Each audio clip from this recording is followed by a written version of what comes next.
علیکم، میں نوید قصورہ آپ سے مخاطب ہوں۔ جو آج کی ویڈیو کا ہمارا ٹاپک ہے وہ ہے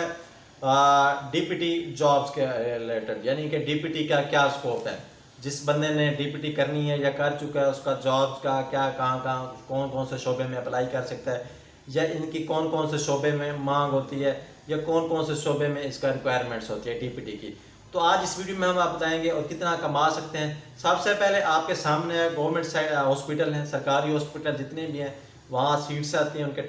ٹیسٹ ہوتے ہیں یا سفارش ہوتے ہیں یا قید اعظم ہوتا ہے، تو اس پر آپ کا 17 اسکیل پر آپ کی جاب لگے گی۔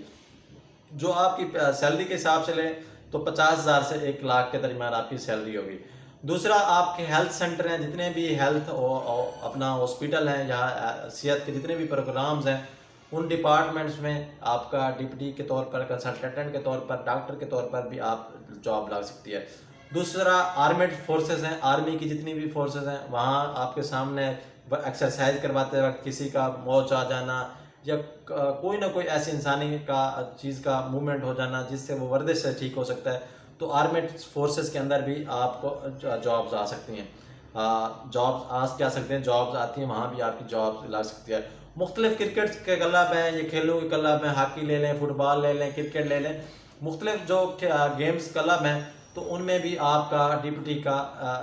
جابز آ سکتے ہیں، کیونکہ آپ کے سامنے کھلاڑی کو بال لگ جانا یا کوئی چیز کا ایسے موومنٹ ہو جانا، یا کیونکہ ان کو فٹ رہنا پڑتا ہے، اور فٹ تبھی انسان ہوتا ہے جب ایکسرسائز کرے۔ اگر ایکسرسائز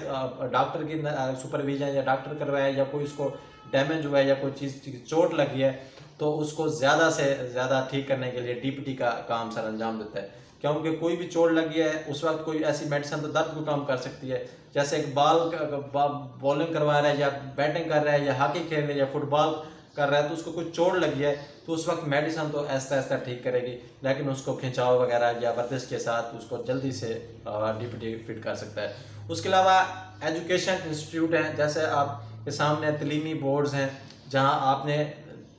ڈی پی ٹی کی ہے، وہی ٹیچر ہوتے ہیں، انہوں نے بھی ڈی پی ٹی کی ہوتی ہے، تو ان مختلف شعبوں میں، مختلف اداروں کے اندر، مختلف کالجوں کے اندر آپ ایز اے لیکچرر بھی لگ سکتے ہیں۔ جو لیبز ہوتی ہیں وہاں ان کے اندر بھی آپ کی جابز آ سکتی ہے۔ اور اس کے علاوہ مختلف این جی اوز ہیں، این جی اوز کے اندر بھی آپ کی جابز آ سکتے ہیں، جو فزیوتھراپسٹ کے طور پر، جیسے این جی اوز ہیں جو سیمی گورنمنٹ ہاسپٹل ہیں، یا این جی اوز ہیں جو کلینکس وغیرہ بناتے ہیں، تو کیونکہ ایک قسم کا یہ ڈاکٹر ہے، جیسے ایم بی بی ایس کو لے جاتے ہیں، یا آپ کو پلمونولوجسٹ لے لیا، آرتھوپیڈک لے لیں، نیورو لے لیں، اس طرح کے یہ ایک فزیوتھراپی کا بھی ڈاکٹر ہوتا ہے، تو اس این جی اوز کو بھی لے سکتے ہیں۔ اس کے علاوہ ریسرچ سینٹرز میں بھی آپ کی جاب لگتی ہے۔ ریسرچ سینٹر ہوتے ہیں جس میں بتایا جاتا ہے کہ یہ نئی ایکسرسائز آئی ہے، یا یہ ایسا کریں تو ایسا ہو سکتا ہے، یا مختلف ریسرچ سینٹر کے حوالے سے آپ کام کر سکتے ہیں۔ پرائیویٹ پریکٹس بھی کر سکتے ہیں، اپنا کلینک بنا کے آپ ایزیلی اچھے سے کما سکتے ہیں۔ اس کے علاوہ آپ دیکھیں ریہیبلیٹیشن سینٹرز ہوتے ہیں جو مصنوعی آپ کے بازو ٹانگیں بناتے ہیں، تو اس سینٹر میں بھی آپ کی جاب لگ سکتی ہے۔ میڈیکل ٹیکنالوجی کے حوالے سے بھی آپ کا جاب لگ سکتی ہے، مختلف کمپنیز ہیں وہاں بھی آپ کی جاب لگ سکتی ہے، پرائیویٹ کلینکس کے اندر بھی لگ سکتی ہے، انٹرنیشنل جابز بھی لگ سکتی ہیں آپ کی۔ یعنی کہ جو آپ کے سامنے ہے،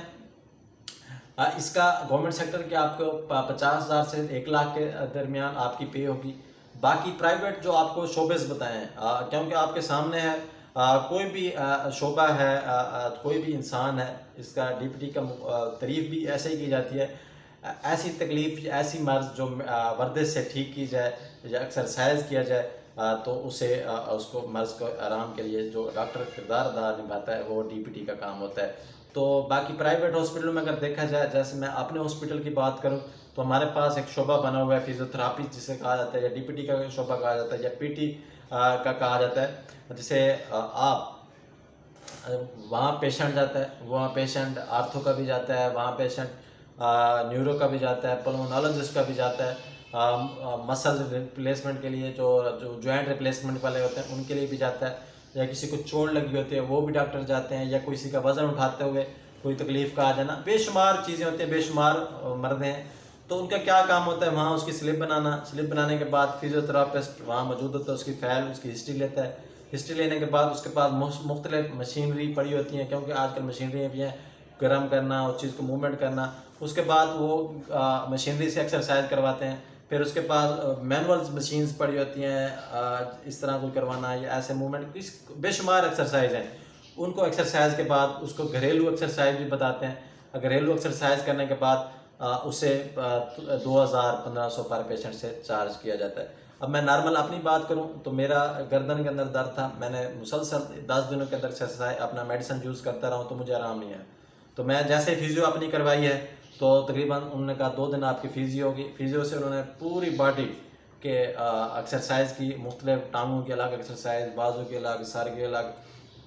ہاتھوں کی الگ، تمام تر ایکسرسائز کرنے کے 2 دنوں کے بعد مجھے اس کا رزلٹ ملا. میں ٹھیک بیٹھا ہوں. اب کافی سارے ایکسرسائز انہوں نے بتائیں تو اس سے بھی میں فٹ رہتا ہوں. یعنی کہ آپ کو کافی ساری ایسی مرضز ہیں جو ہم ایکسرسائز سے ہماری باڈی کو، ہماری اناٹمی فزیالوجی کو بہتر کرنے میں فزیو تھراپی کا کردار نبھاتے ہوتے ہیں. تو یہ اور اس کے علاوہ کچھ پیشنٹ یا بڑے لوگ ہوتے ہیں جو گھریلو رہتے ہیں اور ایکسرسائز نہیں کر پاتے، تو ویٹ کے لحاظ سے یا کسی مرض کے یا کسی فریکچر کے لحاظ سے، تو پھر یہ فزیو تھراپی